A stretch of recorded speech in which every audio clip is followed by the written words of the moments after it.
On behalf of the Nordic board, I wish you all a great welcome to this session. And my name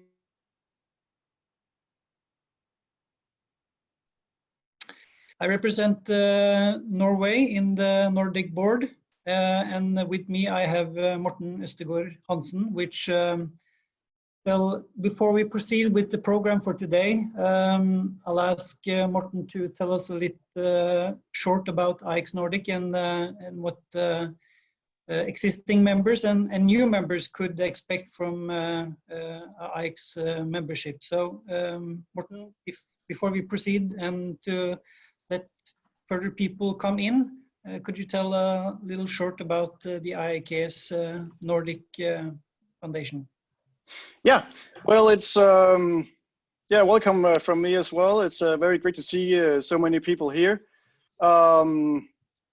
IAKS Nordic is a regional branch of the IAKS International organization, and we started up in 2017 with the Nordic branch. And what we do is basically have a network that brings together people that have an interest in sports and leisure facilities.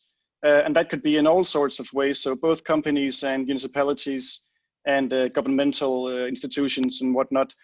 And the whole idea is to share knowledge and make each other know more about this area.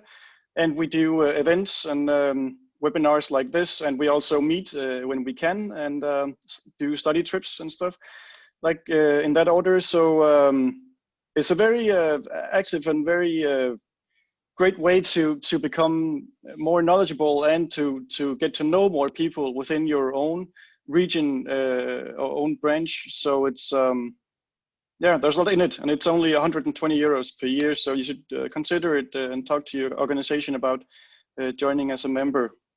I would say it's worth it, at least. Yeah.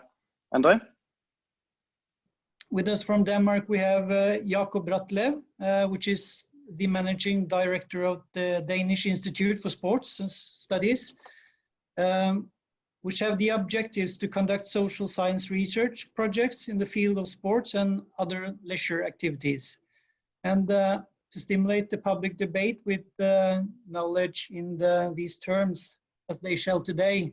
Jakob. Jakob holds a PhD in public administration and sociology, and your topic is to give us an insight, Jakob, from the cohort study on sports and exercise participation in Denmark during the corona pandemic, and to give us some perspectives of the future. So a warm welcome to you and the Danish Analyst Institute. So Jakob, if you would please, the stage is yours. Yes, thank you very much, and thank you all for the possibility to talk a little about some interesting results from Denmark in these different and very difficult corona times. I have some slides I want to put on the screen, and I hope that they are visible to all of you now. Yes. And yes, just to give you just a brief introduction to the Danish Institute for Sports Studies. So we are an independent research center, which is funded by the Danish Ministry of Culture. We are around 25 people, so we are a very small place and do different stuff. Today I'm going to tell you a little about surveys we did during the corona crisis. Basically, we like most of the field in Denmark, got very skeptical when the lockdown hit us. We thought, so what is this actually going to will this change everything, or will people just go on and do what they are and try and do things the way they did? And we're very curious as to what impact this would have, especially within the sports and exercise area. And we did several surveys along the way. We did the first survey around 5 weeks into the lockdown in Denmark, we thought that that would be a good time, because 5 weeks into the lockdown, people would more or less have established a new life, so to speak, because there was a different. It was a different story the first 1 or 2 weeks after the lockdown, because everybody was trying to find their own feet, so we couldn't really rely on the picture. But we did one survey after 5 weeks, and then we did and the next survey after reopening in Denmark, and that was in June. And actually, we re-interviewed the same people then a few months later in September after the summer break, where the situation was much more positive. In Denmark, we had almost no new numbers of infected people, and we expected to see maybe a normal daily life, but I'll get back to what we actually saw. And then the last survey is one we conducted we started to conduct in the end of October, and that's a much bigger study. But that's just to give you a little about the background, and I won't say anything more about that, but you're always welcome to get back to me on that. Results. Well, we have both some bad news and some good news. And the bad news is what we also experienced in many other countries. We could see that people actually stopped being physical active for different reasons. And we did the numbers, when we compare the numbers across the surveys, we could see that we actually just in the beginning, after the first 5 weeks, it was 38% of those who used to be active that actually dropped out.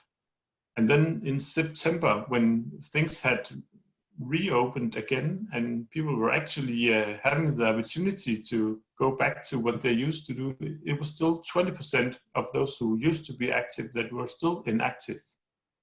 And we can see that it was people across all age groups. There was a little more elderly people, but it was all age groups where we could see a dropout.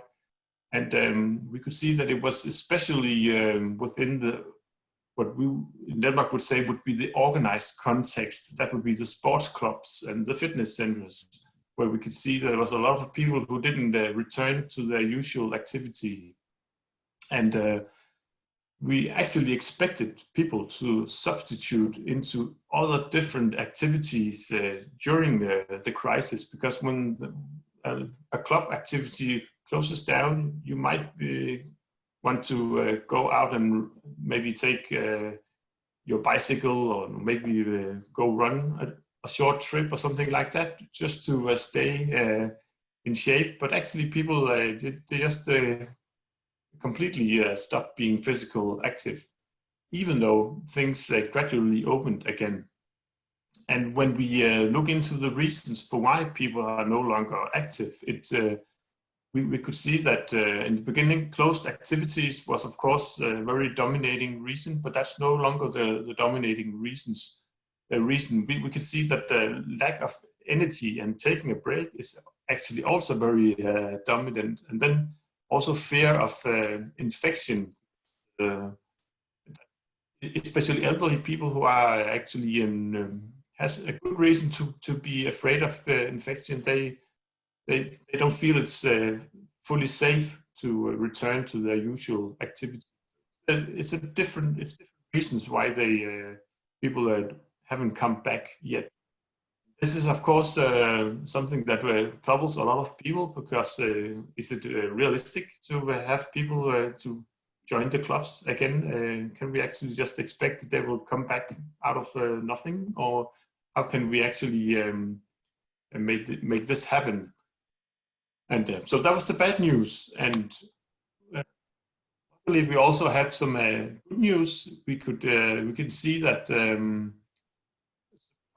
many people actually started being active during the lockdown. Also after reopening, we could see actually more and more people started being active. In the beginning, it was around 10% of those who used to be inactive who started out with new activities. When we came to September, it was actually 25%. That's very, very much, and probably it's also due to the seasonal effect of the summer holidays.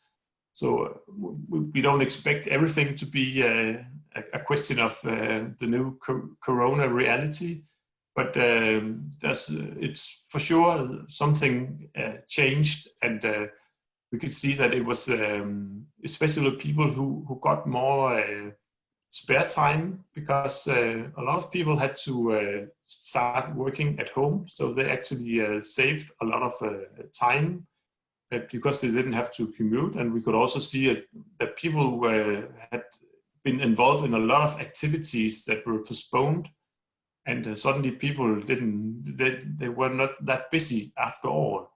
And so that meant that some people actually took the chance to be active again.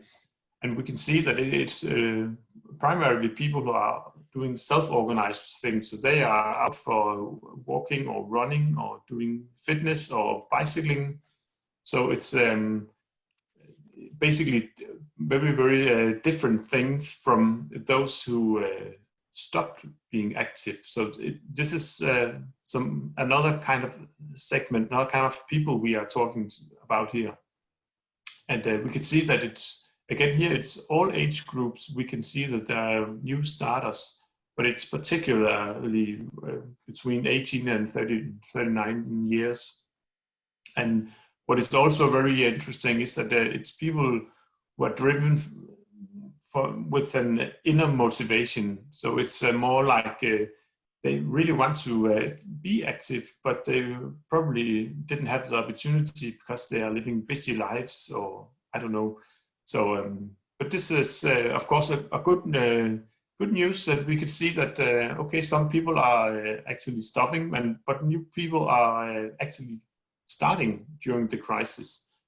And when we sum this up, we actually are more or less, at least in September, are we more or less back at the level where we normally are in Denmark. All participation rate is normal again. And furthermore, we can see that those being active are just as active as before. We see a little decline earlier that people stayed active, but they were spending fewer hours on physical activity, but now they are spending as much time as they did before. And just to that picture, we can also see some more qualitative changes in the landscape. It's not only a change of who became active and who became inactive, a change in on a person's level. It's also the way we are active. Actually, 22% expect to take up new activities after the crisis, because especially those who used to come in maybe a club or fitness center they were forced to do something else. They maybe got their eyes up and saw that they could also do other things and be active in other ways than they used to be. And one of the things that we noticed was that especially things around the new digital possibilities was quite interesting for many people. 25% used apps and streaming lessons and stuff like that. And also we could see that a lot of people started out with workout at home, and we could see a lot of shops selling equipment. They actually were totally sold out, and it was impossible to get lifting weights and running shoes in Denmark for some weeks because everything was just bought. So this was very interesting. And just to say that these results are not probably not very specific for Denmark, because we can see other studies in Belgium that did a very interesting, very similar study, and we can see more or less the same results. Some people are quitting during the Corona crisis, while another segment are actually starting up and becoming active during the Corona crisis. Okay, so what can we learn from these results?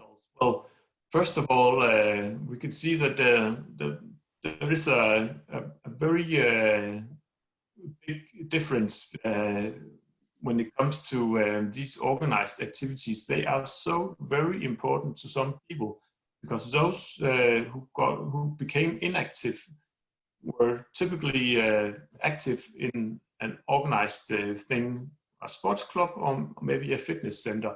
And when the club or the fitness center closes down, people, they just become inactive. And that just underlines that it's pretty important, especially for this group, that they can have some good offers in the clubs and in the centers. And you could even say that the Corona crisis was a natural experiment, because we have always guessed, so how important is it actually that we have good organized things that people can attend to when they want to be physical active. And now we had the opportunity to see what it actually meant, because it was a general test of the importance of these organized offers. And it just to underscore again that it is very important, at least to one segment of those being active. The second point is that Corona crisis did for many people introduce a better work-life balance, because people they had to commute less and they got more leisure time. When we look at those who actually became active, it seems that time and flexibility, they were critical barriers for being active. Once they are removed, they will be active just by themselves. They don't need a fancy campaign or anyone telling them to go start and do something. They just started on their own hand. And that's very interesting too, because maybe if you look at this in a broader perspective, and if you look at labor market policies, there might be an interesting connection here, so that if we in the future could imagine that we would allow the working force to have more flexible conditions, maybe even work more from home, then this could potentially also be a more healthy life. Because at least some people will start being much more active once they have the time and flexibility to be active. Right. When we zoom into these two groups, those who stopped being active and those who started, it's basically a question of difference in motivation. Just outlined a few things here to stimulate your thoughts about. So what is the difference? Yeah, we didn't test this empirically yet, but we are doing this in the latest study, in which we don't have the results yet. But basically we can see that it's a difference between what we would call the intrinsic and the extrinsic motivation. So is it something that grows inside you? Do you have the motivation in yourself, or do you need someone else to stimulate you so that you want to go out and be active? And this is very interesting when you want to increase the level of participation in general in the population, because basically people are motivated by different things, and we should coordinate different things for the different groups. So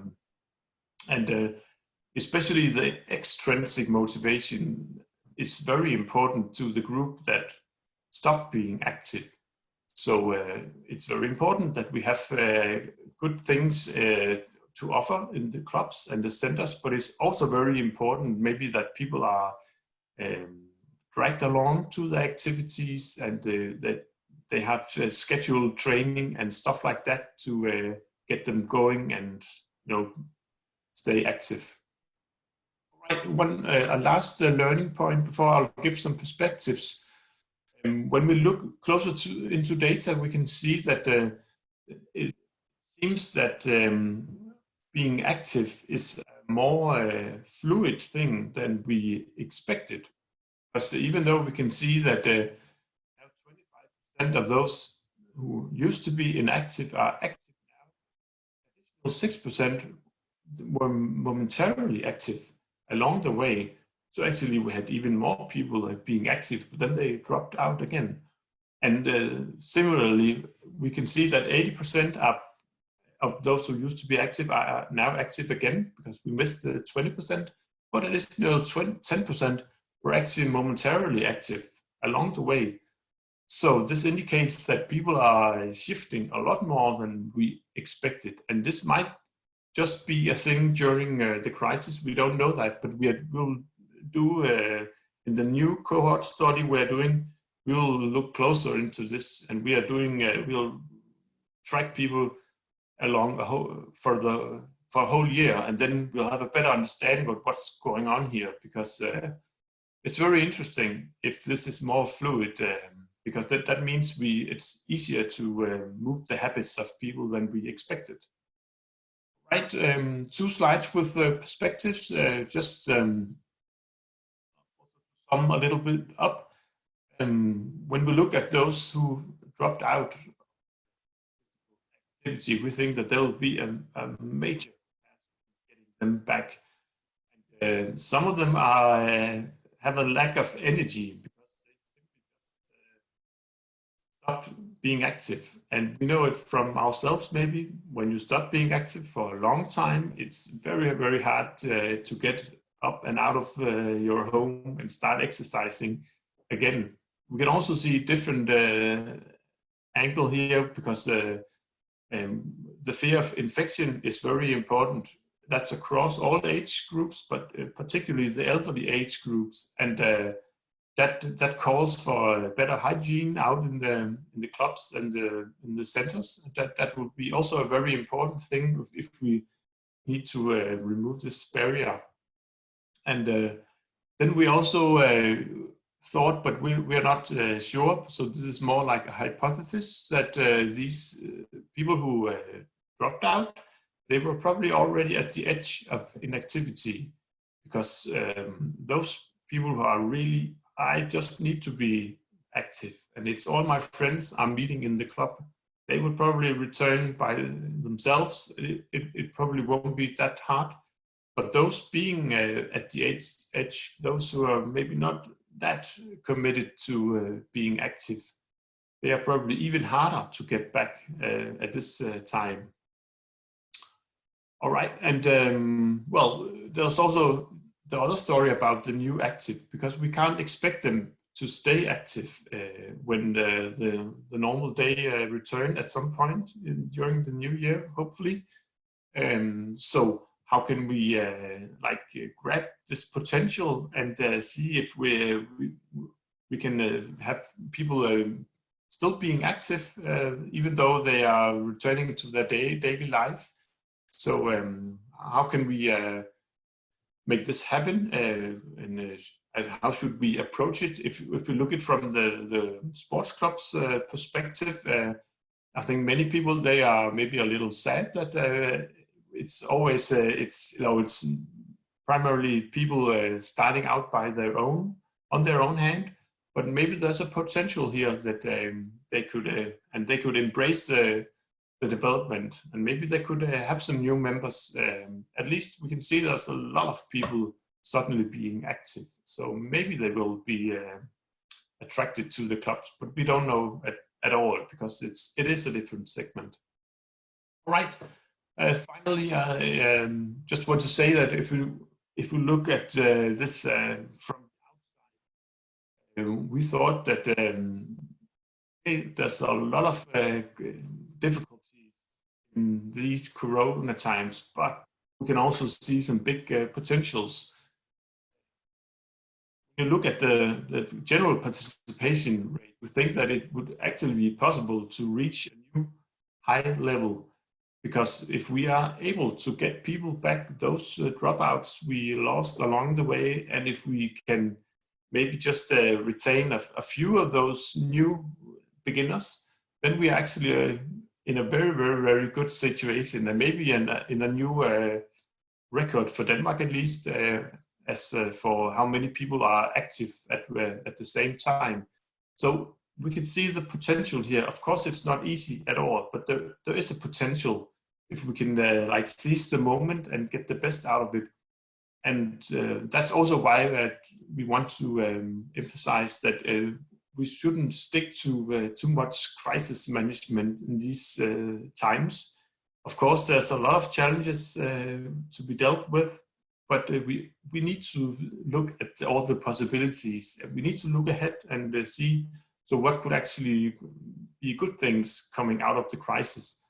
And you see the guy I got here is Churchill, who said never waste a good crisis, because you should always look at the possibilities, even though things are very challenging at the moment in many places. So that would be my ending here. So remember all the good possibilities despite the many challenges. Thank you very much, Jakob. I believe this was quite inspiring and uplifting as well, because there is obviously a lot of potential in the knowledge we gain from, as you said yourself, a human science project like this is, which we seldom have the opportunity to really go into. So we'll have some questions from the chat. Morten, I believe there's been some activity. Yeah, there was 2 questions roughly about the same thing, Jakob. They want to know what municipalities or other organizations actually did to get people to stay active. In concrete examples, I suppose. Yeah. I'm very. I'm close to saying nothing, actually. But what we saw from the official Denmark was more like the guidelines, how to implement all the restrictions, and there was a lot of restrictions. So it wasn't like there was a catalog with a lot of ideas. So how can you seize the moment here when a lot of new people are becoming active? That has not been a part of the communication at all. At least then I missed it, but I don't think that was. But on the other hand, it has been a lot of crisis management, and I think that maybe is also why it's important for us to emphasize that we can't just focus on this. So unfortunately, there hasn't been any inspiring things. At least we didn't see them. And then quickly, one more about it. Do you have an overview of how many members sports clubs lost, roughly?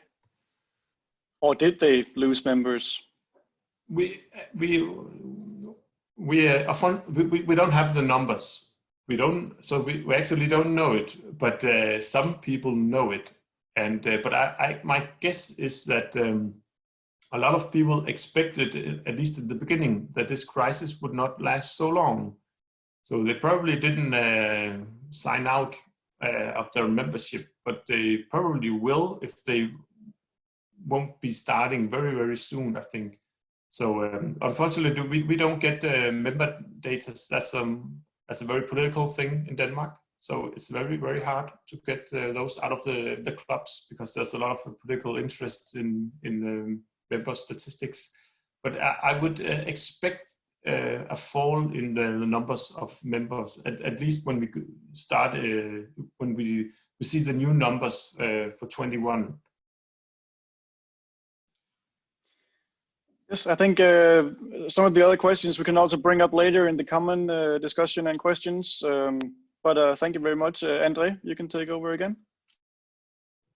Thank you, Jakob. I believe it would be quite interesting to talk to you again and maybe do a new webinar session when the new cohort study has been done as well to see the long-term perspectives of this, because I believe this knowledge is really important both for the public and the private sector, which IAKS represents. And I believe the knowledge that the IDEN now possesses, and we see it's more and more scientific studies which are coming up in the Nordic countries as well. So we need to broaden our perspectives, I believe, in many terms of this in the future to come.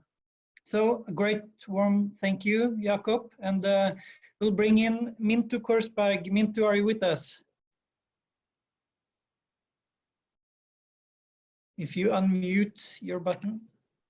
Hi, MINTTU. Hello, nice to meet you. Warm welcome to you. I'll just do an introduction of you and I'll give you the microphone afterwards.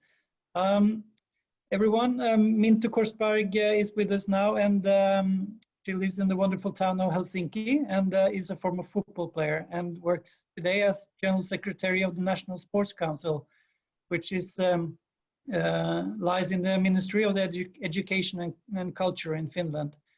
MINTTU holds a master's degree in sports science and is currently working on her PhD besides work. So as you fully can understand, we're quite pleased that MINTTU found time in her fully packed calendar to share the Finnish experiences with us.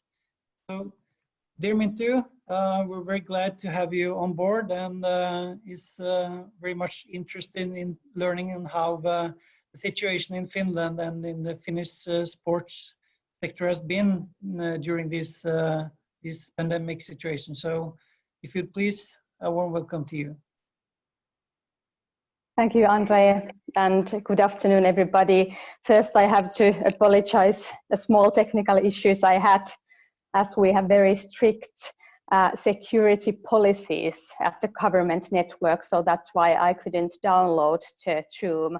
But now I'm in via phone, and Morten was so kind that he promised to share my slides. So Morten, if you can share my slides, then I can do speaking from my phone and you can see the slides as well. Okay, it is a pleasure to be able to meet you all here and have this possibility to share with you some thoughts related to COVID situation at sports sector in Finland. We can go to next slide straight away. I begin just shortly framing my background organization, which is National Sports Council. It works as an expert body for the Ministry of Education and Culture in Finland, and it is appointed by the government for a parliamentary term. That means 4 years terms. And this Sport Council consists of the people appointed by political parties, and there are 4 civil servants working for the council, myself as one of them. The task of the National Sports Council is defined in Act on the Promotion of Sports and Physical Activity, and the main tasks are firstly evaluation that targets to development of evidence-informed policy making, then secondly statements regarding to, for example, funding and legislation, and then thirdly initiatives and proposals related to physical activity and sport in society. Sport Council also has sections. On current term, we have 3 of them. First, we have research, foresight and evaluation section. Then section for non-discrimination, equality and sustainable development. And thirdly, section for sports conditions and facilities. And myself, I'm responsible about the work of the National Sport Council as a whole, but also specifically about the work of this latter named section, this related to facilities. Next slide, please. As the task of the National Sports Council is to advance evidence-informed policymaking, we have this year done 2 research reports related to COVID pandemic and sports in Finland. And the first report was published in June, and it was about the acute effects of the COVID-19 pandemic on the sports sector. Next slide, please. Here you can see the list of the main restrictions related to sports in the first COVID phase in spring in Finland. At first, all face-to-face training and competitions were stopped, and then after a month, outdoor hobbies could begin, but with limited number of people, so that the group size was maximum 10 people at that time. Also, all public sport facilities were closed, except some outdoor facilities that actually wouldn't be even easy to close down, like outdoor gyms and jogging roads and so on. Closing down these actions were also recommended to private sector, which some of them followed, but not all of them. There were also restrictions for events. Only 50 persons were allowed to attend.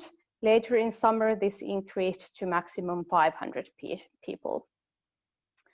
Then for elderly, meaning people over 70 years, they were instructed to stay in quarantine-like conditions, which led to that some of them thought they shouldn't go outside at all. And I guess we all here know what that can make to person's functional ability and overall well-being as well if you don't move at all. And then also schools, they operated only remotely, and also remote work was recommended. Next slide, please. I will now show you some figures from our research, picking the main outcomes. But just to mention you first that the translations are mine in these scales, so they are not necessarily 100% equivalent with the original ones. This first figure is about sport clubs, who were asked how much trouble arose from restrictions. And our data, it showed that 80% of sports clubs survived the restrictions during the spring with only little problems. So not very many of them got big problems in the first phase. However, 1/5 of all clubs faced many or significant problems. And to these clubs who suffered most who got big problems, common denominators were high fixed costs, a fast drop in revenues, and also the lack of financial buffers. Next slide, please.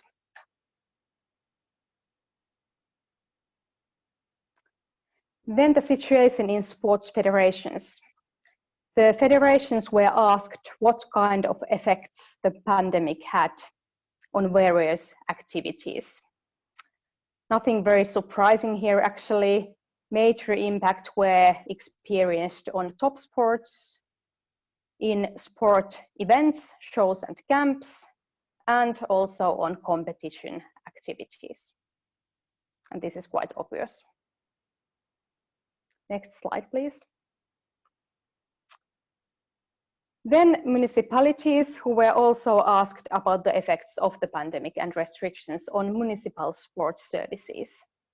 Their answers addressed that all indoor sport facilities were closed, almost all face-to-face sport instruction was discontinued, also almost all events were discontinued, and also physical activity counseling was stopped, wholly or partly.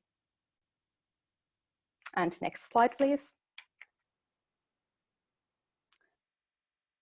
The actions of municipalities have been very important for local sport clubs in Finland, and common opinion is that municipalities have done good work helping the clubs.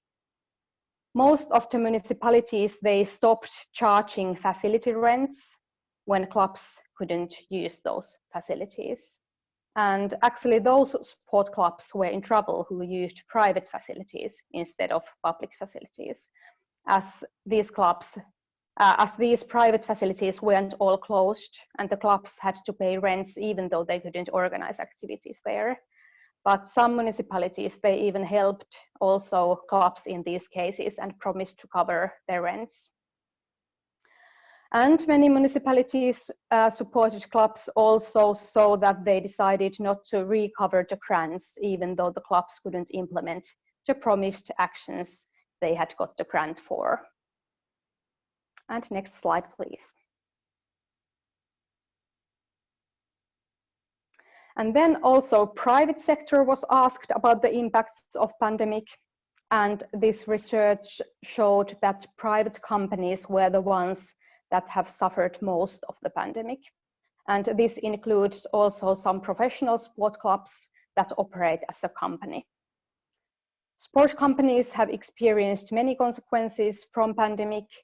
In this research, it appeared that sales had declined in 85% of the companies.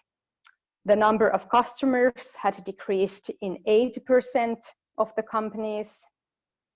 Events organized by the company had been cancelled in 78% of the companies.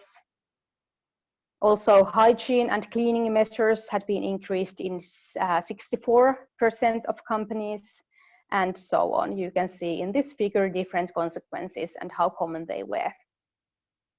And like mentioned, it seems that sport companies are the ones who have suffered the most.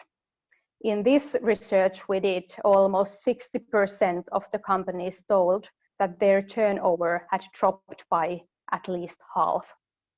Still, not all companies are suffering. The sports that are often done in private services, like golf or horse riding, may even have increased their customer number. And the next slide, please. That was a short walkthrough the first research report we did, and then we go to the second research we have done this year, and this was published in October, and it had another view to the COVID effects. As the first research was about the impact on sport operators, this was about the impacts of the pandemic on Finnish population's physical activity. How the pandemic has affected on people's physical activity behavior. And this review we did, it was based on 10 popularized articles written by researchers. And next slide, please. First, about children. This figure on the slide, it shows the difference between the number of steps per hour this year spring compared to steps 2 years ago at the same time of the year. And the difference, it revealed to be as high as dozens of %. So children's physical activity, it seemed to decrease significantly during the first phase of pandemic. The data for this study, it was collected during remote school period, and so it appears that this change in the number of steps is explained by reduced physical activity during the school day and during traveling to school. So this study, it confirms the previous study that have revealed that school days are very, very important from the point of view of physical activity. And from previous research, we also know that physical activity related to school days is especially important for those who are the most inactive ones, those who need extra support to be active. Next slide, please. Then working-aged adults. It appeared that active commuting decreased during the pandemic. However, total amount of physical activity didn't decrease. In some cases, it even increased, as some of the people substitute active commuting to work with other forms of physical activity. But the forms of physical activity still have changed. Group exercise and gym training were replaced by walking and outdoor exercise, for example. Then elderly. It was anticipated that physical activity levels of elderly had been dropped even more dramatically, but this research showed that the decrease was not as big as assumed. A large amount, many elderly people, they maintained their activity or even increased it. In particular, everyday physical activity, exercise at home and walking increased or remained unchanged. However, older people, they experienced a shrinking of their life space, which may increase the risk of serious functional limitations. All in all, the big message we got from this study was that emergency conditions during this pandemic, it seems to drive polarization in physical activity, which means that those who used to be active before pandemic, they may have even increased their physical activity, as at the same time those who were inactive before the pandemic, they seem to become even more inactive. Societally, this is an important perception, as this may lead to growing inequalities in well-being between population groups. And it has been important to address how the different restrictions affect on population's physical activity and bring this information to policymakers who decide about the actions, the restrictions. Limiting the spread of pandemic is of course important, but to make it so that the used restrictions wouldn't be that harmful for population's health in the long run. Next slide, please. Then we go to the current situation. The situations related to restrictions is changing fast in Finland, I guess also in other Nordic countries as well. But what has been different compared to last spring in Finland is that now the restrictions are more regional. In spring, they covered the whole country, but now all restrictive measures, they depend on the number of infections in municipality or region. The infection situation is at the moment worst in Finland at the capital region, and new restrictions are applied from this Monday, and they were announced to be valid until the 20th of December. Restrictions at the moment means that all public sport facilities are closed in capital region. All organized recreational activities have discontinued. However, children and youth under 20 years can continue outdoor hobbies like football or even baseball. My son who plays basketball, even basketball, my son plays basketball, and yesterday he had training outside, which was quite interesting as it's very dark and a bit wet outside. Also, all competitions and matches are cancelled. However, professional top-level athletes can continue training and competition. And all these restrictions, they concern public sector, but it is also recommended for private sector sport companies. And this is a bit hard part, as private companies suffer inevitably very, very hard from closing down their facilities and operations. So not all of them are doing the decision to close down. And as said, these restrictions, they are changing fast, like the infection situation is also changing fast. The softer restrictions were used earlier in October and November, and then it was required to use face masks in all sport facilities, meaning when walking around there and in the dressing room, but not while you were doing the exercise itself. And next slide, please.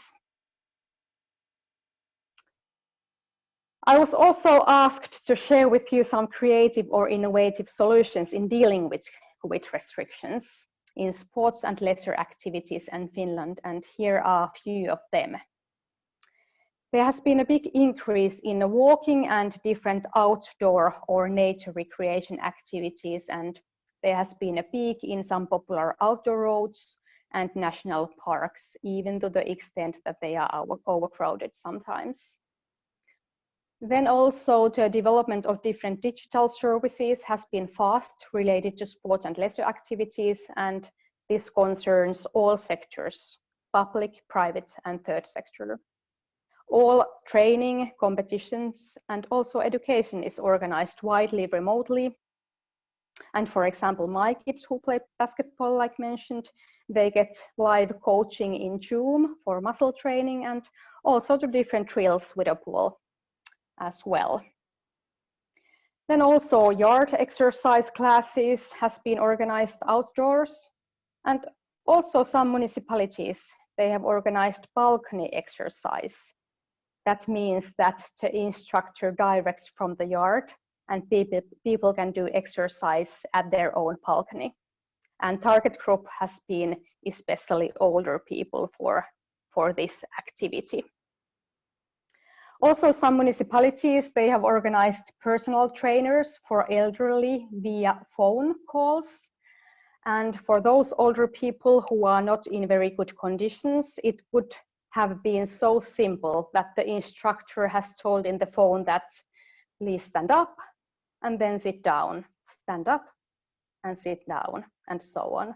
It sounds very simple, but as we know, even very light exercise is important for elderly. Then also, especially for elderly, already in spring, the national television started to show instructed exercise in main national TV channel every morning. As not necessarily all older people use internet smoothly, but they watch television, so exercise is easily available for older people in TV. Well, here was some solutions done in Finland. It would be interesting to hear what kind of solutions have been invented in your country or your city. Maybe you can write them down here in the chat and share with each other. And Morten, if you change the last slide, we're in the end. That was all from my side this time, and I hope you got some interesting thoughts from this presentation to reflect with your own work. Kiitos. Tack. Well, thank you, Minttu, for insightful information, both from the sports sector and not at least on how the physical activity levels in the Finnish public has been affected during the COVID-19. I believe there's been some activity on the chat as well, so I think there's some few questions. Morten? Yes, this is actually from JAKOB, who did the presentation before. And I thank you very much, Minttu, and I'm very happy that we made it work in spite of technical issues. And JAKOB asks if he understood correctly that in Finland, you didn't see the same exchange in who is active as in Denmark. Some stopped, others started. And the change was only in how the active stayed physical active.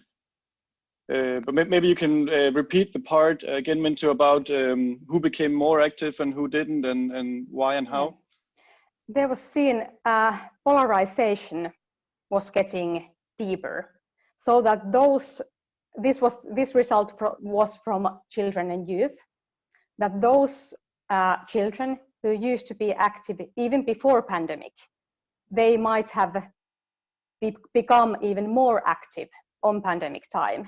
But those children who used to be inactive even before the pandemic, they became even more inactive. Do you have any insights into why this was, Minttu? I suppose many people are thinking the same. Do you have any, do you know what did the differences? Well, this is a good question. Maybe it's the support from home that also means something, that these kids who didn't, while the remote school was on, as they didn't go to school at all, they didn't need to do the commuting to school. They probably just stayed in, and if the parents didn't support and encourage to go outside, the level of physical activity even declined. And is there any knowledge into other age groups, young adults, elderly, in the active, more active or less active perspective? At the moment, we only have results from children and youth from this perspective. All right, a very specific one. What are the main concerns of non-professional sports clubs in Finland? Has this also been investigated? This Fabio Tour asks. Yeah, it hasn't been investigated very properly, but intention, how people are talking in sports clubs and also in social media and in federations, I think the biggest concern is that how many kids are dropping out because of the pandemic. Are they stopping being active and doing sports in sports clubs? And if they are doing so, will they come back after the pandemic or not? And also one of the biggest concerns is, of course, financial point of view, as there has been pauses.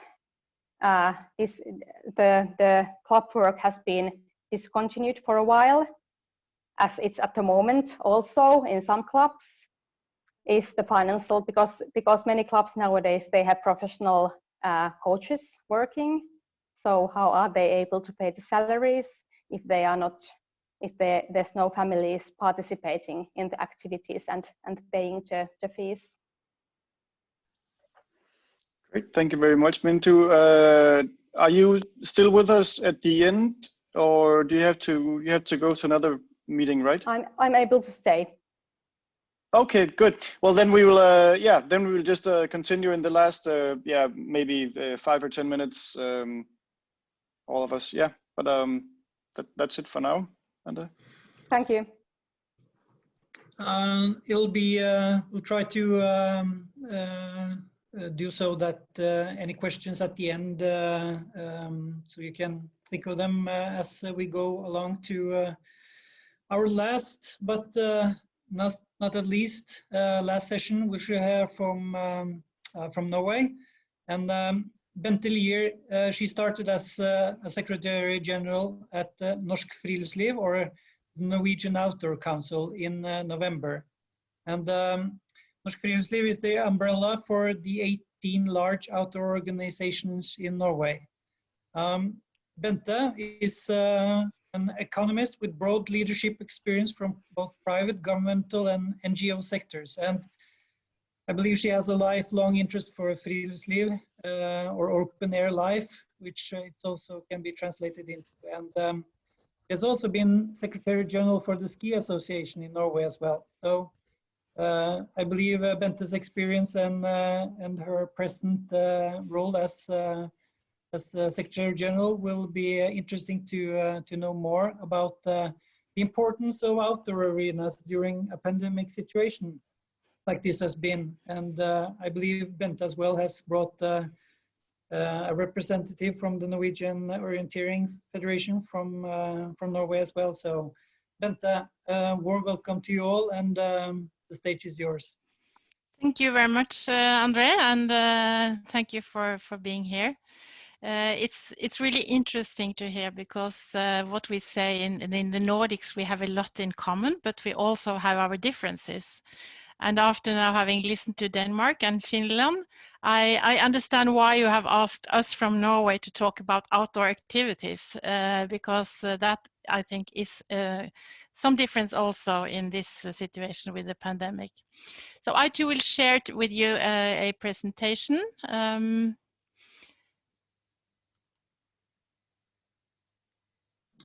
If it's coming here. Is it on your screen now?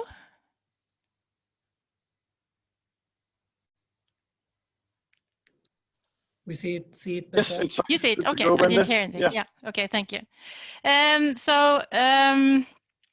It's obvious that the friluftsliv, a free open life, is a very important part of the Norwegian culture.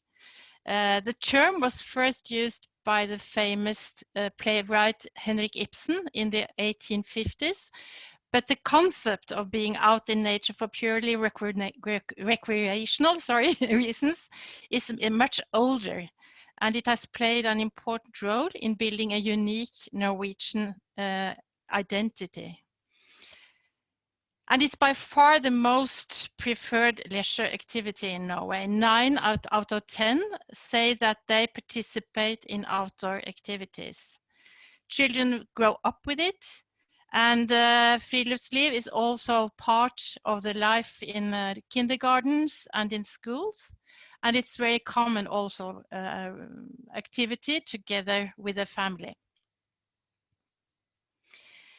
And then during the pandemic, we saw that engaging in Friluftsliv and embracing outdoor activities even grew in intensity.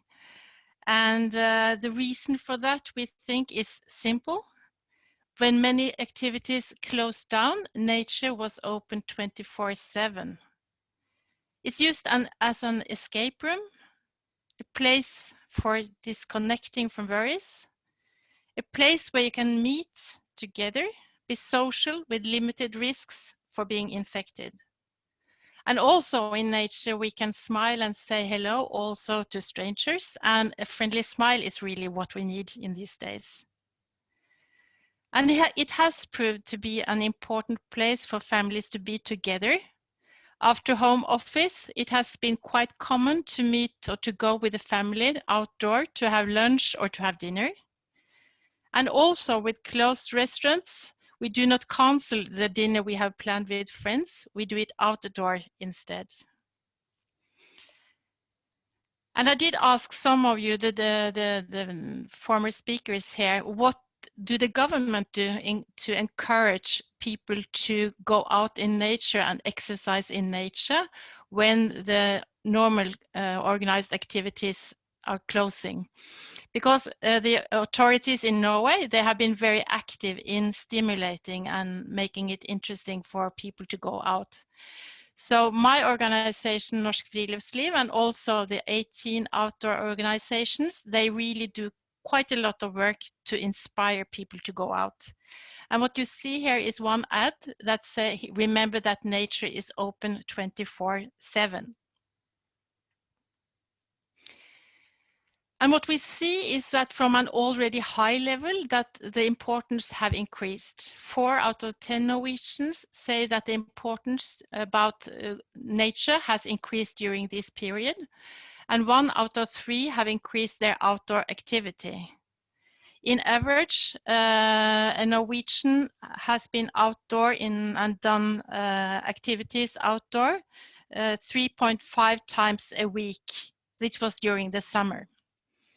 And 35% said that they were outdoor daily. And like you also reported, women older than 60, they have the highest frequency. And it was also interesting to see the differences in Denmark and Finland regarding the sales of outdoor or sports equipment. What the Norwegian sports shops reported was that they sent their employees on corona leave, but they had to call them back. And they also, in addition, had to hire extra workers because the sales went through a roof during this period. And also many of the outdoor organizations, they have seen an increase in the membership. And like you have also noticed, there has been also a change and in new activities. And in Norway, one example is that sleeping outdoor became very, very popular this summer. 34% and 50% of young people, they say that they slept outdoor during the summer. And you will hear about later also that many also report that they tried orienteering for the first time during this period. You have been focusing quite a lot on the physical part of sports. What we focus about also when it's about outdoor life is that 9 out of 10 report that they have become less stressed when out in the nature.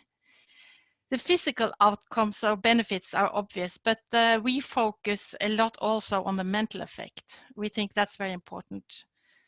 And it's not only this survey that say that people think that this has a positive effect on their stress level. It's also confirmed by scientists that as little as 10 minutes out in nature, and you do not have to climb high or to walk long. You can just sit down, listen to the birds, and that will have a positive effect on your mental situation. We see that it has been a very intensive international attention to this friluftsliv and this habit in Norway from international media. Here you see some examples from National Geographic, from a Spanish newspaper, and also from, I think it's from The Guardian. Only this week I have been interviewed by newspapers and radio stations in Bulgaria, US and United Kingdom. And they ask if friluftsliv is the answer to survive a lockdown. Then, before I now give the word to my colleague in the Norwegian Orienteering Federation, I would also say that we see the same, of course, in Norway, as you see in Finland and Denmark, that many activities from the sports clubs had to be cancelled.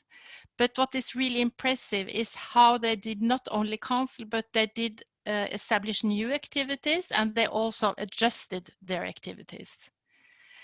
So by this, NINNI, I give you the word to tell a bit about what the Norwegian Orienteering Federation has been doing this summer. Good afternoon, all, and my name is NINNI. I work for the Norwegian Orientation Federation, so I will have a little bit, I will tell you about a case. Turorientering is Norwegian word, and recreational orienteering is the word for the English using.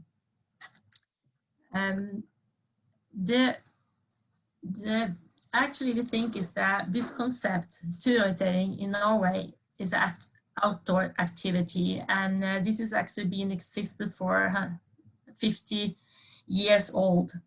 And we think this is the best form for exercises, and this is for all ages across the generations. Even physically and mentally. Why that is because of you walking around in the forest. You have to move around with the map, and then you have to use your brain, and that's mean you're using your brain. You have mentally starting brain setting, right? So that's, I think, is very good physically and mentally. The activity is combined orienteering with the nature experience, and that's defined with the concept. This is the no pressure, like lots of other sports. It's a lot of competition with the time, or you have to run on the different things. That is this best. You can go whenever you want. You can do, like Bente said, 24 hours, 7 days a week. Even if you go in the nighttime, because in Norway we do have the sun all around the 24 hours. So that's actually cool. That's give the freedom. We do have so many as 160 organized in Norway, and 10,000 of them we have a control points you can find in 11 counties. So it's actually many you can all over the country. We also have 1,000 different maps collected online. It's available for everybody, and you can just go into turorientering.no, and you can find your counties, and you can find wherever you want all the clubs organizer. That is orienteering clubs who is at the organizers, and you can find a map close to you in your area, in your local area, and many of those are free. And some of them are payable. The tours is divided in 4 skills levels, and we have alpine skiing. You have the slopes, the green for the beginners, and you have the blue, red, and black for the more expert advanced trip where you need a compass and you need more direction and skills. This is very good for people who is coming in for the first time, outdoor activity, and then they can use the green beginners. Even also for wheelchair, like family with children, small children. We also have our clubs. 60% of the Stolpejakten today is arranged by our clubs. Example just for maps and control points, so you have a look at that. This is a typical control points. You have a map here, you have the circles around here you can walk around. I know in Sweden, Finland, Denmark, you also have similar to this. And you can walk after a trip, after the numbers, or you can point out what you want and you get points, and you can go back to your online to rotating.no, and you can register your point level and then you get points. So many do that, and somebody is just like her, just walking around who get the physical and looking for the control points. We are now also getting with the QR codes. We like, I think this is a very exciting moment we tried this year, and we will have the next year full expansion.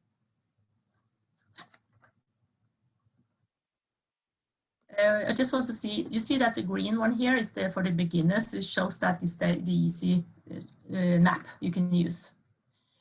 What we did in the federation, we had to give quick reaction to the corona in March. We make a new app and a website. We had a speed up lit for that one. So we had actually, I want to show you the results for that. For we got 5 million paged reference. That's mean, I don't know, is that translated good enough, but it's people who's going into our website and they're walking around and click more, and 5 million is highly, very high. And compared to last year with 2.4.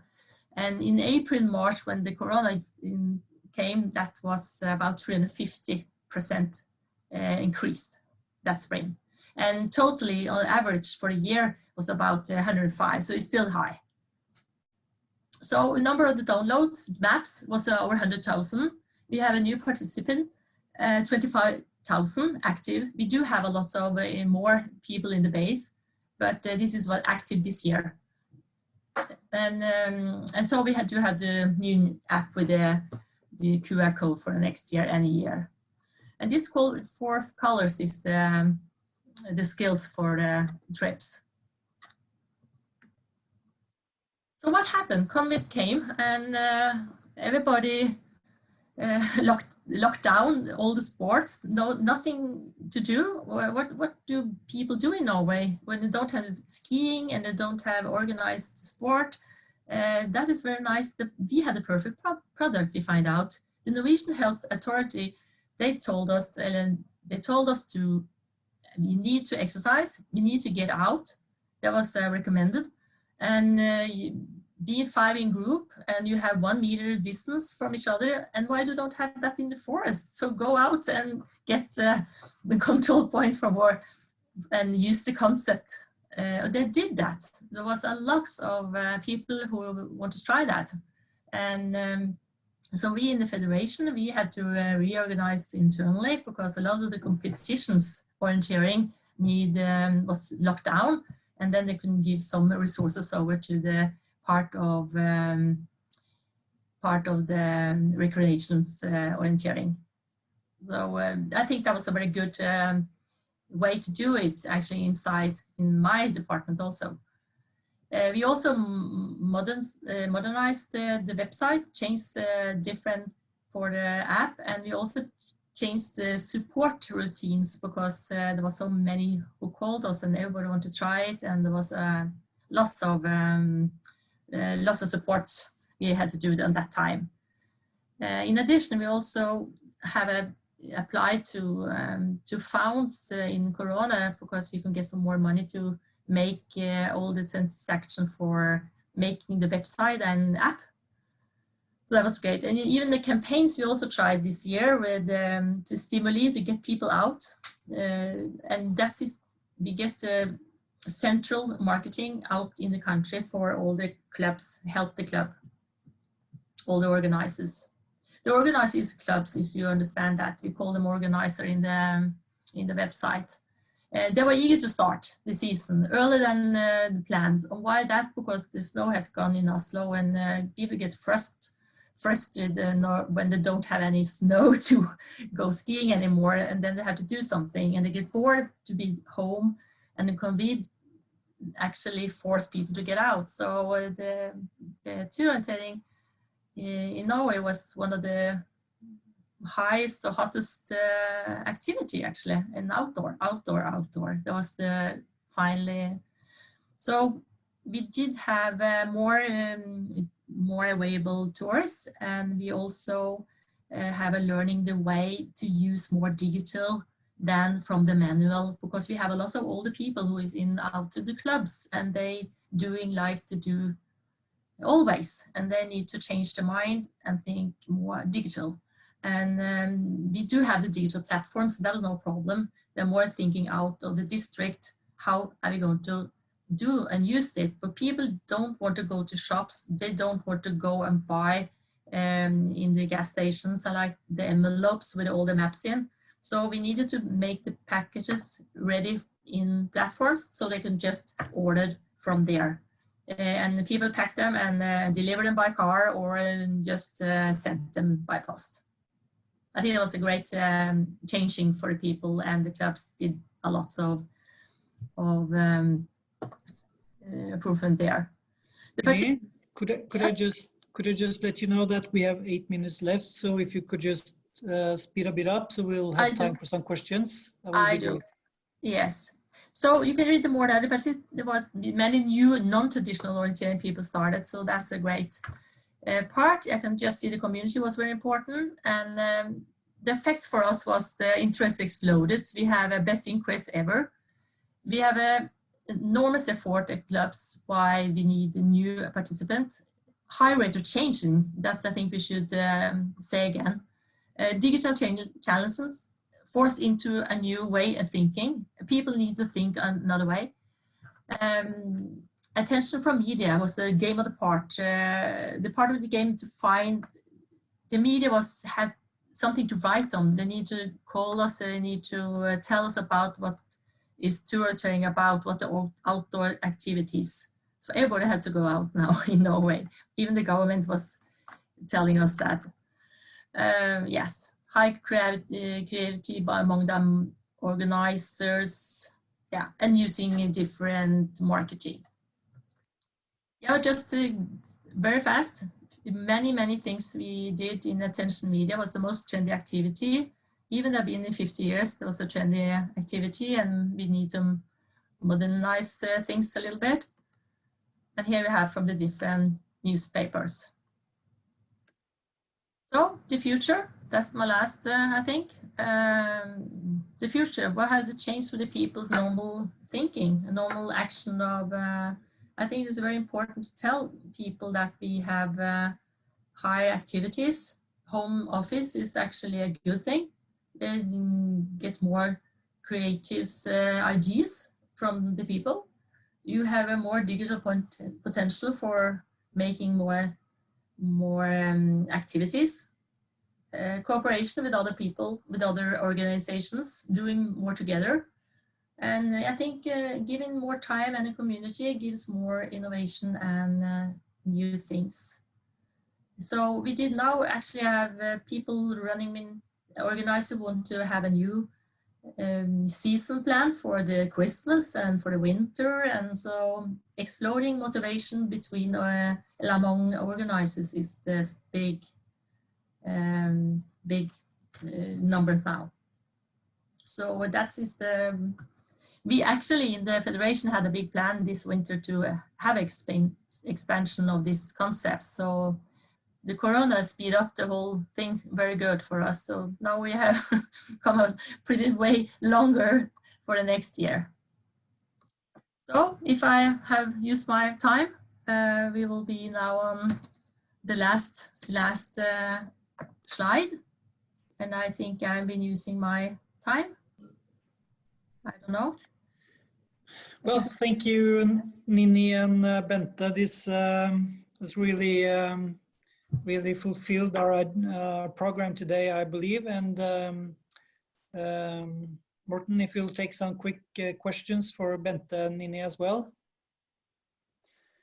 Yeah, there's one specific question for NINNI about if orienteering is a part of school sports in Norway to get introduced to the sport.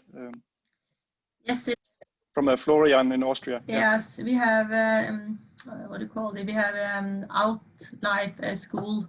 Orienteering in school is coming in again.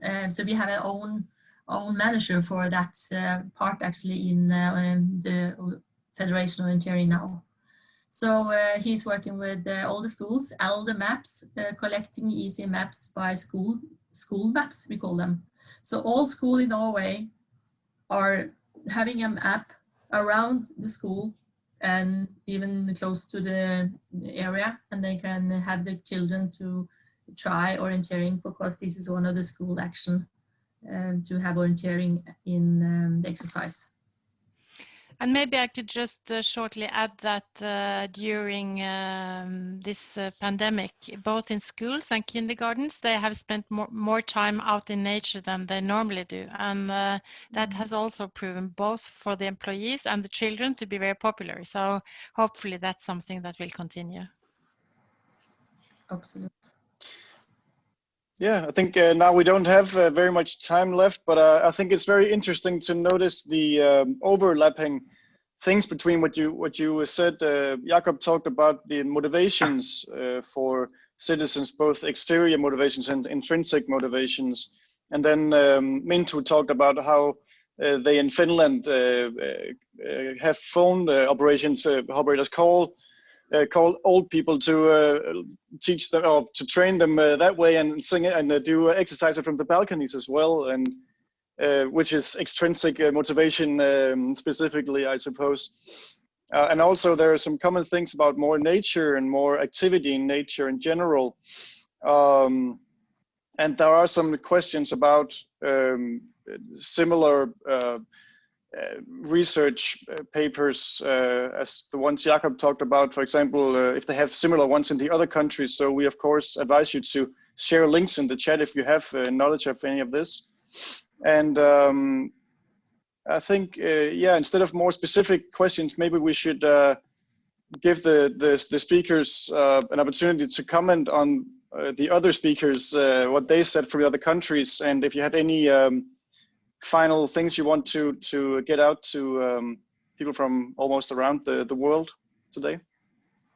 Jakob, would you start if you have anything? Well, not in. I don't have anything in particular. So if anyone else, by all means. There was one participant who asked if bicycling has been a huge thing in the Nordic countries as well. My idea is that in Denmark there's been a lot of bicycling as well, and I saw in Paris also and other big cities. It was Florian from Austria who asked about this. If anyone knows anything about this. I can see at least in Denmark, it has been popular for as long as anyone can remember, since the bike was invented, I guess. And in recent years, there was especially there was a new tracking system in many woods and in the nature. So it's much easier to get out on your mountain bike and ride on that in the nature. So that stimulates the interest a lot in Denmark in these years. Thank you, Jakob. I think it was mainly in relation to Corona or COVID-19 with the bicycling. And as Matti from Finland writes here that cyclists increased by 20% in Helsinki. And probably because people want to avoid the public transportation in the Corona times, I think that makes perfect sense in many, especially bigger cities, yeah. And in Oslo, the authorities, they have also now given the inhabitants $1,000 or $200 to change for winter wheels for the bicycles, so that we can bike during winter also. Great. I love all these very specific details from all the countries. It's very lovely.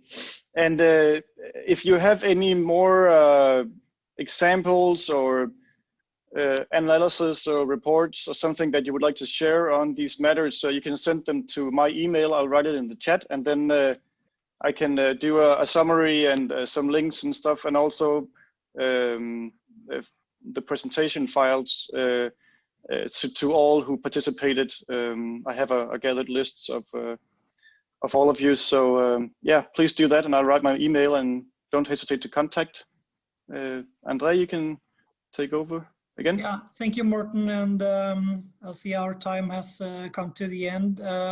Thank you all for participating, and dear Jakob, Bente, NINNI, and MINTTU. It was really inspiring to hear your presentation, and I believe we have a lot to learn from each other. As Bente said, there are differences, and I believe that in creating webinars like this, we can learn from the good examples and the best case studies. So we'll obviously be glad to have questions or comments on which topics and which specific teams we should address on upcoming webinars in the IAKS Nordic and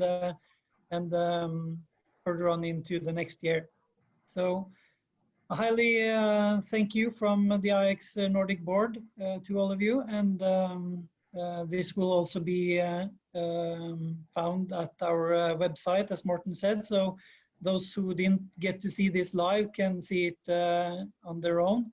So spread it on your own organizations and to others who could be interested. And I hope to see you again soon in a new webinar series from the IAKS Nordic, and we wish you all a safe ride home and good afternoon.